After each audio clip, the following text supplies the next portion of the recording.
प्यारे बच्चों, कैसे आप लोग? उम्मीद है कि आप लोग अच्छे होंगे और अच्छे से पढ़ाई कर रहे होंगे। कल हम लोग जो मैथ के एक सीरीज स्टार्ट किए थे डिफरेंशियल इक्वेशन, आज उसी को आगे बढ़ाते हैं और आज का हमारा टॉपिक है अवकल समीकरण के घात, डिग्री ऑफ डिफरेंशियल इक्वेशन। चलिए सबसे पहले समझते हैं अवकल समीकरण का घात होता क्या है। तो अवकल समीकरण के घात, डिग्री ऑफ डिफरेंशियल इक्वेशन, जब अवकल समीकरण बहुपद के रूप में लिखा होता है तो उस अवकल समीकरण में उपस्थित उच्च कोटि वाले अवकल गुणांक के अधिकतम घात को अवकल समीकरण का घात कहा जाता है। ध्यान से सुनिएगा, जब अवकल समीकरण बहुपद के रूप में लिखा होता है तो उस अवकल समीकरण में उपस्थित उच्च कोटि के अवकल गुणांक के घात को अवकल समीकरण का घात कहा जाता है। एग्जांपल से समझते हैं। एक एग्जांपल लिखा हुआ है dy बाई डी एक्स का whole square minus 11 dy by D x plus 24 equal to 0। इस अवकल समीकरण में जो है हाईएस्ट ऑर्डर का जो डिफरेंशियल कोएफिशिएंट है ये dy बाई डी एक्स है और इसका मैक्सिमम पावर 2 है, इसलिए इस डिफरेंशियल इक्वेशन का जो डिग्री होगा वो हो जाएगा 2 हो जाएगा।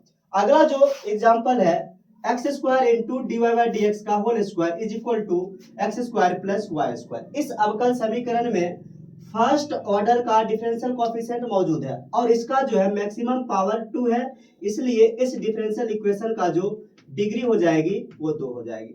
अगला एग्जांपल है D two Y by D x square plus 8 D Y by D x plus 15 Y is equal to A की घात एस। इस डिफरेंशियल इक्वेशन में ये जो है D two Y by D x square ये हाईएस्ट ऑर्डर का differential coefficient है और इसका मैक्सिमम पावर 1 है, इसलिए इस अवकल समीकरण का जो डिग्री होगा वो 1 हो जाएगा। अगला जो एग्जांपल है y equal to x into D Y by D x plus d Y by D x का होल क्यूब।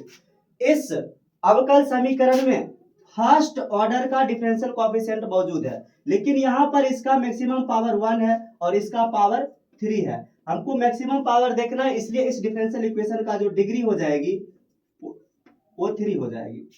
नेक्स्ट एग्जांपल है D two Y by D x square का whole square plus 6d3y by D x square plus Y equal to 5। इस अवकल समीकरण में जो है ये वाला जो टर्म है ये सेकेंड ऑर्डर का डिफरेंशियल कोएफिशिएंट है और इसका मैक्सिमम पावर 2 है, और ये वाला जो टर्म है ये थर्ड ऑर्डर का डिफरेंशियल कोएफिशिएंट है और इसका मैक्सिमम पावर 1 है। ये जो हाईएस्ट ऑर्डर का डिफरेंशियल कोएफिशिएंट है इसका मैक्सिमम पावर हमको देखना है और इसका मैक्सिमम पावर 1 है, इसलिए इस अवकल समीकरण का जो डिग्री होगा वो डिग्री 1 हो जाएगा।